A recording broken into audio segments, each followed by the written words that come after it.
Hey everyone, Matt with Triple Locked Adventures.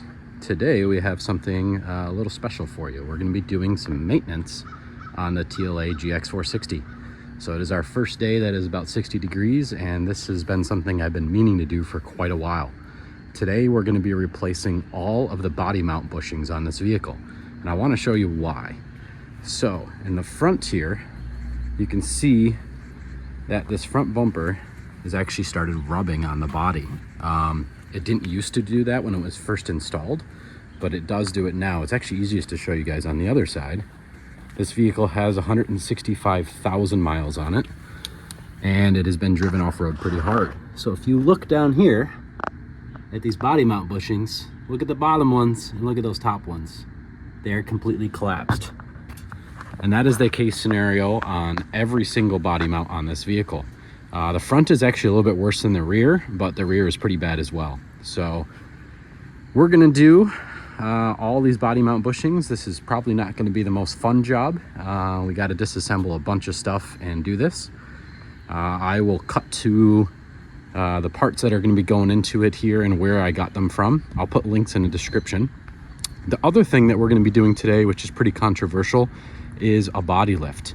I've been hemming and hawing about doing it. A lot of people hate it, some people like it. The one I went with is actually designed for a 4Runner. It is a 5th gen 4Runner, and it is a 1-inch body lift. The reason I'm doing that, a little spoiler alert, is I got some new wheels finally. These are obviously my winter setup. You guys are familiar probably with my 34-inch tires and the TRD wheels, but I have some new wheels that just came in, and I'm going to be upgrading to 35s. One of the big issues on these vehicles is that even with 34s and you fully compress, you will actually bump, which I'm probably not gonna be able to get an image there, you will actually hit the tire on the inner fender unless you limit your travel. So with a body lift and 35s, which is what I'll be moving towards, in theory, we'll have full travel and still be able to stuff 35s in this thing. So that's what we're going to do today. If I hate the body lift, I may just take it back off, but I wanted to at least try it. It doesn't seem like many people have done it. So stay tuned here. I'm going to cut over to a video of the parts that are going into it today, and kind of wanted to show you guys, you know, what it looks like currently and what it's going to look like after. All right, guys, here is the whole list of parts that'll be going in the vehicle. Everything to the right here is all the body mount bushings and the sleeves. It comes with both lowers and uppers. I'll put a link in the description to where to get all these parts.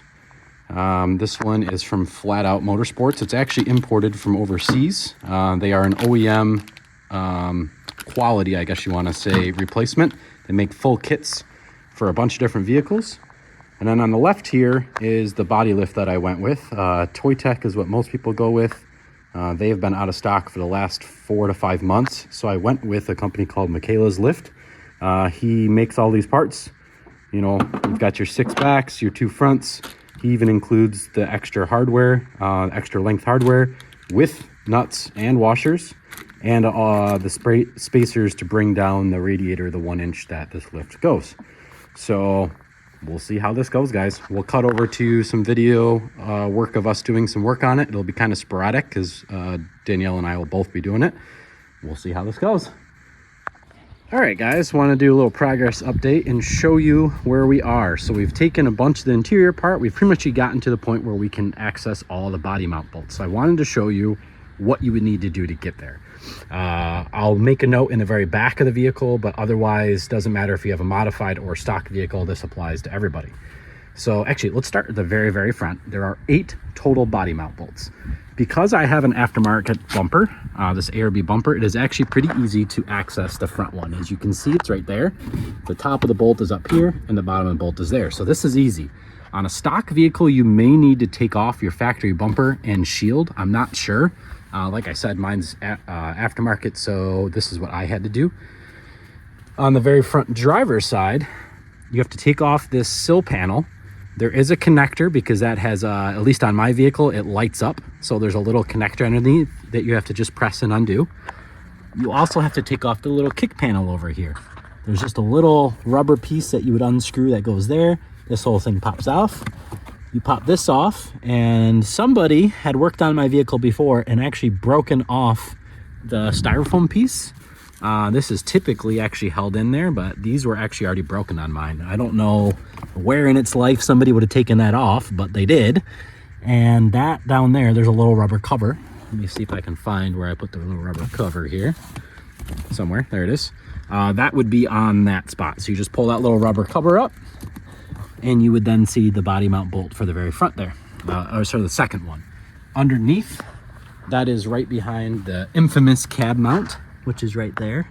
Mine is chopped back, but that is the infamous cab mount that everybody has issues with when you run large tires. The next body mount is right about where the rear seats are. So again, you're gonna remove this lower piece.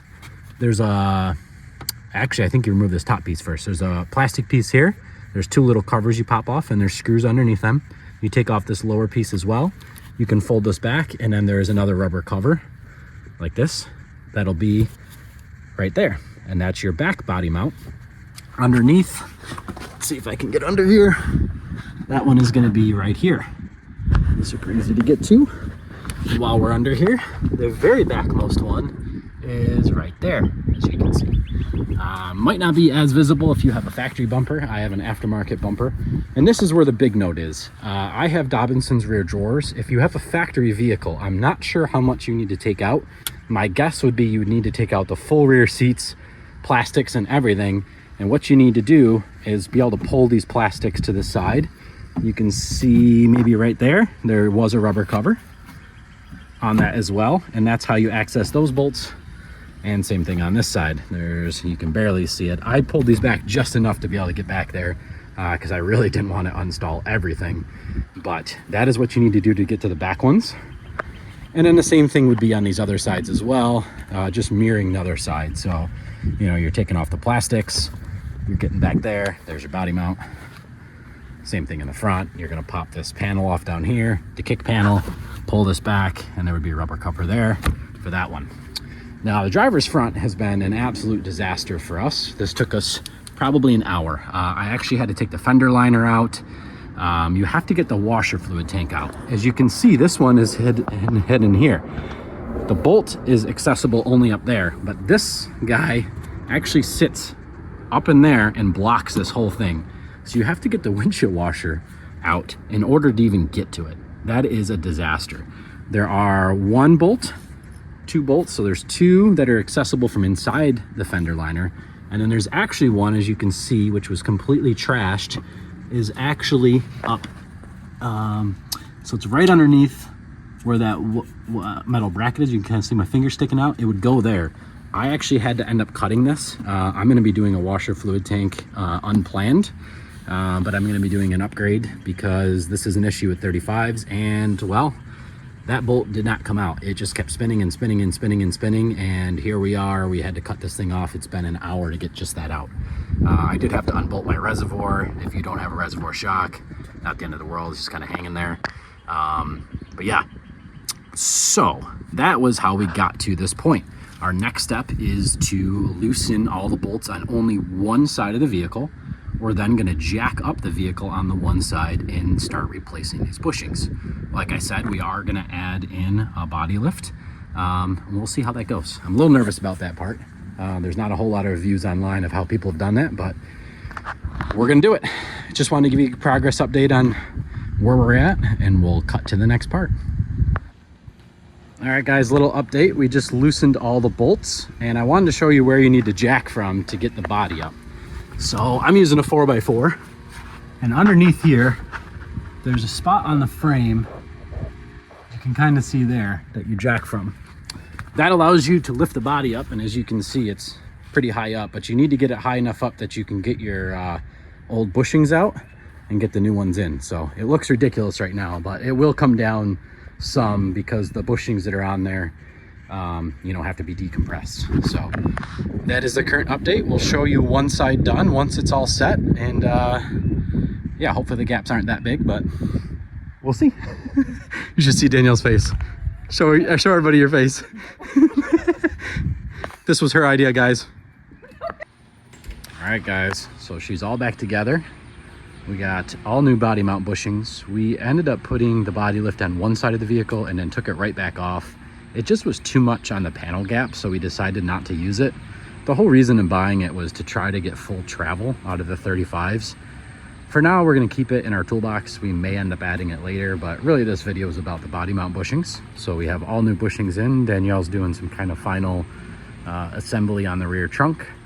But I wanted to show you all the old bushings. Don't mind this total mess of tools. But as you can see, these things were just completely rotted. All of the sleeves were rotted. Let me see if I can find one of the fronts. Fronts were completely collapsed. And imagine this no longer has weight on it. When this had the weight, you know, of the vehicle, it was super collapsed like that. So the new fronts are in, all 8 of them are in. It sits a little bit higher. I would say about 3/8 higher. So if you look at the bumper here, it used to be rubbing because it was touching. And now we obviously have our gap back that the bumpers were cut for. So everything is back together and is looking good. We'll see how it rides. I'll give you guys a little review later on in this video when I drive home. But overall, I would say this is probably not for the faint of heart. It is quite a lengthy amount of labor. Not super easy to do. You definitely want to make sure you have level ground, which is why I'm doing it at my warehouse location, because my driveway is not level. But overall, super accessible job, something you can definitely do at home. You don't need a dealer.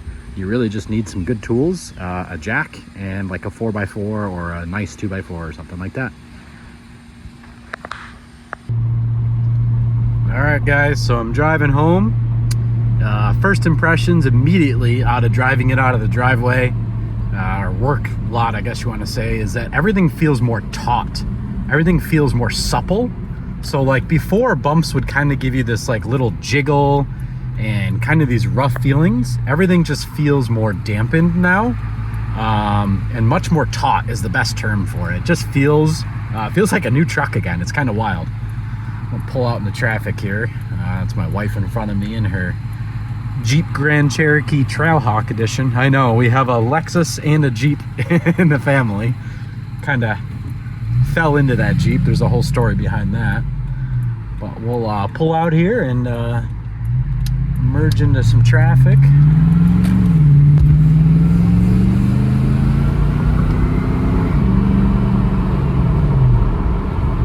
Man, it feels so smooth, guys. I know you'll never notice it in the video, but holy cow, does it feel good. Well, I think that brings a wrap on this install. I'll try to do a few photos and stuff for you guys, but if you enjoyed this, please click like, please click subscribe. If you have any questions, put some stuff down in the comments below. Like I said, I'll put links to the products used in the video description below. Appreciate you guys joining me today, and we'll see you next time.